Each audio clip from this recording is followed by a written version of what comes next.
Hello everybody, welcome to divinely guided 7777। कैसे हैं आप सब लोग। मैं आ गई हूँ एक और फ्रेश रीडिंग के साथ, और आज की रीडिंग में हम चेक करेंगे what is coming towards you. क्या चीज़ आपकी तरफ आने वाली है। इंफॉर्मेशन है, एनर्जी है, सर्कमस्टांसेस हैं, सिचुएशन है, पर्सन है, क्या है, मैसेज है, क्या चीज़ है जो आपकी तरफ आने वाली है। ये टाइमलेस, जनरल और कलेक्टिव रीडिंग होगी। जब कभी भी आपकी नज़र से गुजरेगी तो ये आपका उस वक्त का मैसेज होगा। मैसेज वही लीजिएगा जो लगे आपको अपनी सिचुएशन से मैच करता हुआ। टैरो में ये मैसेजेस आए हैं तो सब अपने ऊपर इम्पोज मत कीजिएगा, और इनकी बेसिस पर कोई फाइनल डिसीजन भी मत बनाइएगा। हमेशा अपनी प्राइवेट रीडिंग लें, मुझसे लें या किसी और से लें, और जब आपको तसल्ली हो जाए कि आपने तमाम इन्फॉर्मेशन गैदर कर ली, तभी आप किसी कंक्लूजन पर पहुंचिएगा। ठीक है, देखते हैं कि ये क्या गाइडेंस आपकी तरफ आ रही है। What guidance is coming towards you. what is coming towards you, situation, circumstances, क्या चीज़ है, what is coming towards you. Let's see, focus करें अपने ऊपर। what's coming towards you, what's coming towards you, what's coming towards you, what's coming towards you, what's coming towards you.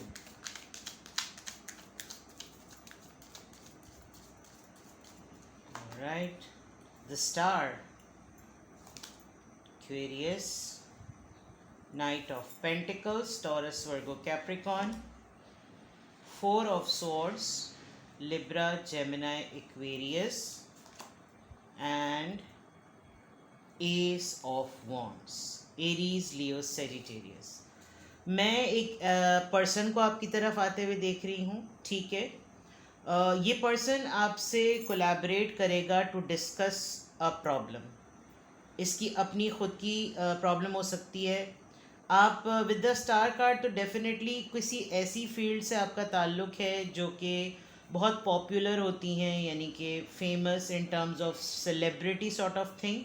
But आप educational count का psychologist, clinical psychologist, criminal psychologist, या आप life coach हो सकते हैं, आप हीलर हो सकते हैं, और आप डेफिनेटली थेरेपिस्ट तो हो ही सकते हैं। अदरवाइज़ इफ़ नॉट, तो फिर आप जो हैं वो कोई ना कोई आपका ताल्लुक़ सेलिब्रिटी सॉर्ट ऑफ चीज़ से है। आप एक्टर हैं, एक्ट्रेस हैं, ट्रैवल करते हैं, बाहर रहते हैं, कुछ इस तरह की चीज़ें। कोई आपसे एक ऐसा पर्सन मिलेगा जो कि आपके सर्कल में ही है, और with the night of pentacles आपके इसके साथ मामलात बड़े मॉडरेट लेवल के रहे, बल्कि अंडर मॉडरेट लेवल के। एक तो होता है ना बिल्कुल दरमियानी चीज़, और एक होती है दरमियानी से थोड़ी कम, जिसको आप ना बिल्कुल कम कह सकते हैं ना बिल्कुल मिडल में कह सकते हैं। ये पर्सन आपको एक्चुअली ये आपका सीक्रेट क्रश भी हो सकता है। इसकी लाइकिंग है आपकी तरफ, बिकॉज एस ऑफ वॉन्ड्स का कार्ड है, और इसकी लाइकिंग है, बट इसके कुछ अपने मिजाज के इश्यूज़ आप कह लीजिए, तबीयत के इश्यूज़ कह लें, फ़ियर्स कह लें। फ़ियर्स कहना ज़्यादा इम्पॉर्टेंट होगा। हेल्थ पॉइंट ऑफ व्यू से, या इम्यून सिस्टम, या आसाबी विल पावर के पॉइंट ऑफ व्यू से, ये पर्सन कंपैरेटिवली आपके बहुत कम है।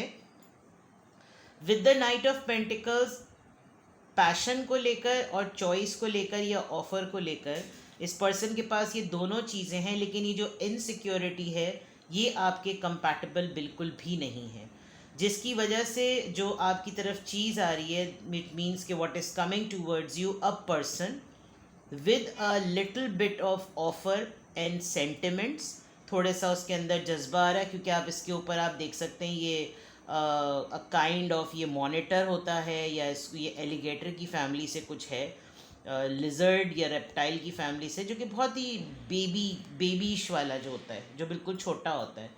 एंड आई वंडर कुछ लोगों को इसको भी पालने का शौक़ होता है, मुझे तो बड़ी ही छिपकलियों वकलियों से। खैर बहरहाल, तो ये बिल्कुल इनिशियल लेवल पर एक सेंटिमेंट और एक मिजाज है, बिल्कुल इनिशियल लेवल पर। या तो ये किसी ऐसे पर्सन की बिहेवियर में चेंज हो गई है, जो कि पहले तो बहुत ही ज़्यादा पैशनेट था आपको लेकर, लेकिन अब एक तरीके से वो दोबारा से इग्नाइटेड फील कर रहा है, लेकिन जो सन्नाटा और ख़ामोशी इसके मिजाज में, उसकी तबीयत में आई हुई, आई कैन लिटरली सी कि ये पर्सन किसी सर्जरी से या किसी थेरेपी से या किसी बीमारी से गुज़रा है या गुज़र रहा है। बिकॉज़ जो इसके पास पॉइंट है, जो इसके पास फीलिंग्स हैं, जो इसके पास बात है, वो इसने होल्ड की हुई, और कोई बातें हैं जो इसके दिमाग से नहीं निकल रही।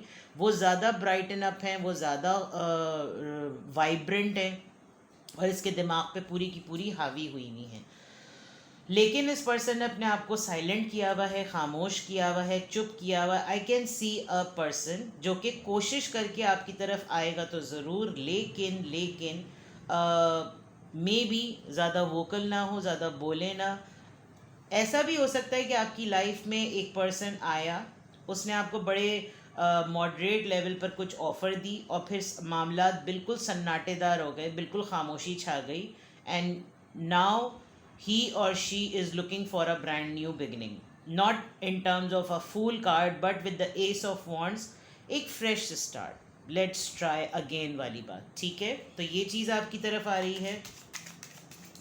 आप पर्सनालिटी वाइज स्ट्रांग हैं, आप पर्सनालिटी वाइज वाइब्रेंट हैं, बड़े वेल नोन हैं, तो ये चीज़ है। What is coming towards you, आपकी तरफ कोई फेम भी आ रहा है। अगर आप सेलिब्रिटी हैं तो हो सकता है आप कोई कैरेक्टर रीड कर रहे हों, स्क्रिप्टिंग में कोई आप लिखते हों, आपका काम इस तरह का हो कि आप कोई कैरेक्टर पोर्ट्रे कर रहे हों, ये भी चीज़ हो सकती है।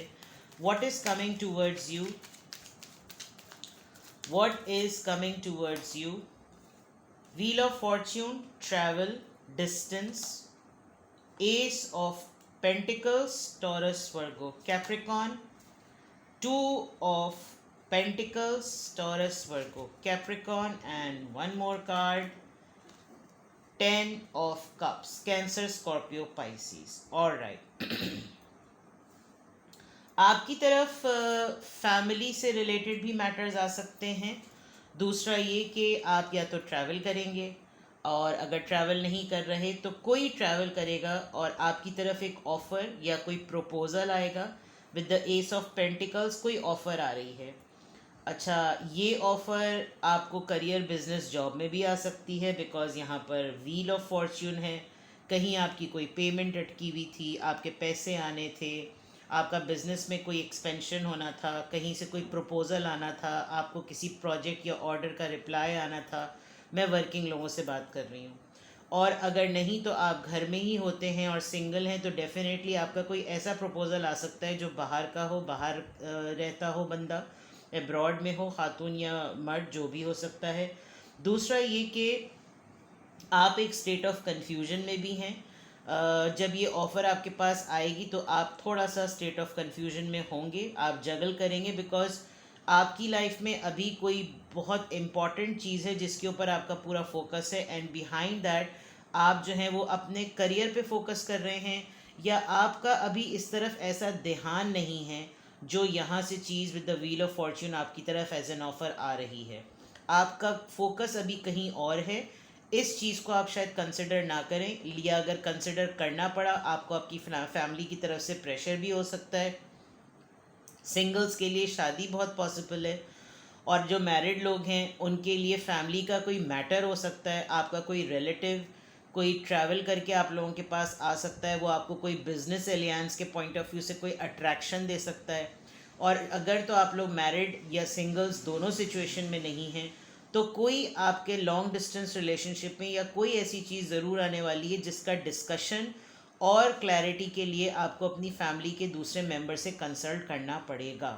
मे बी आप अपनी मदर से ज़रूर बात करेंगे, बिकॉज यहाँ पर क्वीन ऑफ कप्स है which is a card of a, और आप अपनी बात को, yes now I can see, आप अपनी बात को होल्ड करके बैठे हुए हैं, और बाकी तमाम लोगों की एडवाइस और ओपिनियन को डिसोन कर रहे हैं, ओपोनेंट बने हुए हैं आप। और डेफिनेटली आप किसी से कंसल्ट करेंगे, आप अपनी मदर से या एल्डर सिस्टर से या किसी फेमिनिन एनर्जी से आप कांटेक्ट करेंगे। आप किसी को बताएंगे कि आप लॉस फील कर रहे हैं, आप रिजेक्टेड फील कर रहे हैं।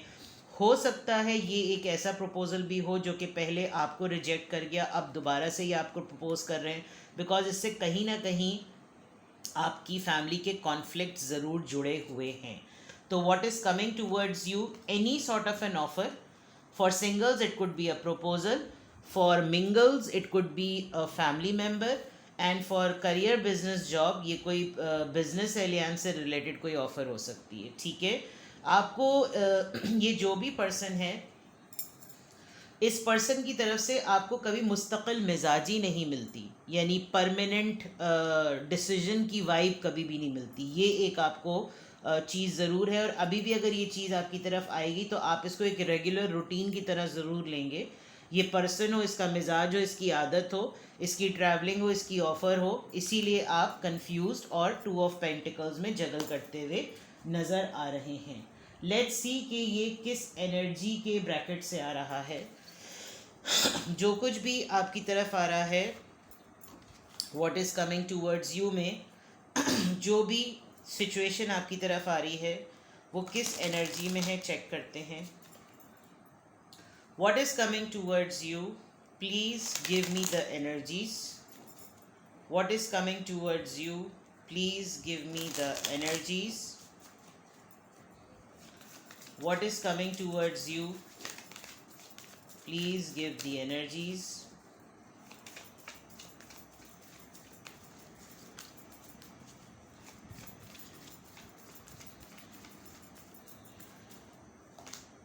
Prayer, all right. Completion, soulmate, passion, balance. Okay, definitely ये मुझे एक प्रपोज़ल लग रहा है. और कुछ लोगों ने, फॉर एग्ज़ाम्पल, ये अगर एक शादी का प्रपोज़ल नहीं भी हुआ तो ये ऐसा प्रपोज़ल होगा जिससे आपके करियर की इस्टेब्लिशमेंट जुड़ी हुई है. ठीक है, आपने इस चीज़ के लिए बहुत दुआएं की थी, बहुत आपने प्रेयर की थी.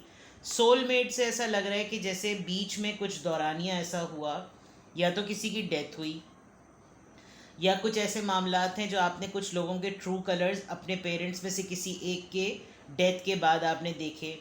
आप ख़ुद बहुत अरसे तक जो हैं आप हीलिंग के प्रोसेस में रहे और आप ढूंढ रहे थे कि आपके दुख का मदावा कैसे हो. कहीं ना कहीं आपकी कोई स्पिरिचुअल गाइडेंस आपको मिली, आप स्पिरिचुअलिटी की तरफ आए, बिकॉज यहाँ पर एक कब्र के ऊपर जो एक लड़की बैठी हुई है और उसके फिर एक पूरे क्लाउड बबल के अंदर जो है वो एक इमेज है कि now she has to take care of other things. उसको अब दूसरी लोगों का, दूसरी चीज़ों का भी ख्याल रखना है. एंड अब पर्सन जो कि शायद अब इस दुनिया में नहीं है, उसकी तरफ से भी गाइडेंस उसको आ रही है. बहुत बड़ी पॉसिबिलिटी ये भी हो सकती है कि आपने लिटरली अपना पार्टनर इस वक्त खोया है, और आपने ऐसा खोया है कि आपको लगता है कि जैसे वो इस दुनिया ही में नहीं है. एंड वो पार्टनर या ये एनर्जी या ये पर्सन बिल्कुल आपके सोलमेट की तरह था. सोलमेट सिर्फ और सिर्फ लवर्स नहीं होते. सोलमेट आपके फ्रेंड्स, कलीग्स, कज़न्स, सिबलिंग्स, आपके पेरेंट्स भी आपके सोलमेट होते हैं, बिकॉज सोलमेट आपका रूहानी दोस्त जिसको कहना चाहिए. यहाँ पर एक फादर का इमेज है, और यहाँ पर भी काइंड ऑफ एक मेल ओल्ड एज पर्सन का इमेज है. कोई ड्रीम है जो आपने अपने पेरेंट्स के लिए देखा है, और वो चीज़ पूरी होती हुई नज़र आ रही है, आपकी मेहनत का रिज़ल्ट पूरा होता हुआ नज़र आ रहा है. ये एक स्ट्रगलिंग फेज से गुज़रा है. ये जो प्रेयर आपकी पूरी होगी, मीटिंग हो गई, प्रपोज़ल हो गया, कोई भी चीज़, ये देखी किसी और ने थी, मांगी किसी और ने थी, दुआ किसी और की थी. और ऐसा लग रहा है कि जैसे एक टाइम होगा कि आप कहेंगे कि भाई पहले मुझे मेरे करियर पे फोकस करने दो, अभी चीज़ों को रोक दो, ये जो भी प्रेयर, ये जो भी चीज़ है, बिकॉज आप एक फेज से गुज़रे हैं, आप एक दौर से गुज़रे हैं, और उस दौर में आपने बहुत डिफ़िकल्टी से बहुत सारी चीज़ों को बैलेंस किया है. तो not an easy task I must say. लेकिन जो चीज़ें आपकी तरफ आ रही हैं, आपको जो मैं मैसेज रीड कर सकती हूँ या जो मुझे इस वक्त इंट्यूट हो रहा है, गो विद द फ्लो. आप होल्ड बैक ना करें चीज़ों को. अपॉर्चुनिटीज़ आ रही हैं तो आने दें, जो आपको मुनासिब लगे उसको अवेल करें. बहुत डिफ़िकल्ट या कॉम्प्लेक्स और डीप रीडिंग नहीं है. जो चीज़ें इस वक्त आपके तरफ आ रही हैं वो रेगुलर रूटीन में से हैं. आप अपनी सिचुएशन और सूरत हाल को बहुत अच्छी तरह जानते हैं, तो इट्स अप टू यू कि अगर आप अनमैरिड है तो आपने प्रपोज़ल की तरफ जाना है या नहीं. बिकॉज मैं देख सकती हूँ कि आप अपने करियर को परस्यू करना चाहते हैं. और जो लोग मैरिड हैं या रिलेशनशिप में हैं या उनका ऑलरेडी पार्टनरशिप है, तो लेट इट हैपन कि आपका पर्सन क्या कर रहा है. आपके पर्सन किसी फेज से भी गुजर रहे हैं, बीमारी है, तबीयत ख़राब है, कोई एनजाइटी या स्ट्रेस इशू या कोई ट्रॉमेटिक इश्यूज हो रहे हैं, बट दे आर कंसिस्टेंट. मुस्तकिल मिजाजी उस पॉइंट ऑफ व्यू से नहीं है, लेकिन ये भी नहीं है कि वो आपसे कट ऑफ करना चाहते हैं. तो what is coming towards you? A situation, simple is that. ठीक है, in a form of an offer. Offer भी मैंने आपको बता दी, ट्रैवलिंग भी बता दी, किसी का ट्रैवल भी बता दिया, and these are the things which is coming towards you. ठीक है, कुछ भी आपसे रेजोनेट करे आप मुझे कमेंट. मैंने सिंपल रखी है, कोई कॉम्प्लेक्स मल्टीपल डेक्स नहीं यूज़ किया. I just wanted to have a clean clear reading. तो आपको कुछ क्लैरिटी चाहिए हो, आपको कुछ पूछना हो कि अगर इन तमाम चीज़ों में अगर ऐसा ही कुछ हो रहा है तो मुझे डिसीजन क्या लेना है, तो वो आप प्राइवेटली मुझसे एक सिंगल क्वेश्चन में भी पूछ सकते हैं. Otherwise you can book a detail reading slot. ठीक है, अपना बेहद ख्याल रखिएगा. Bye bye.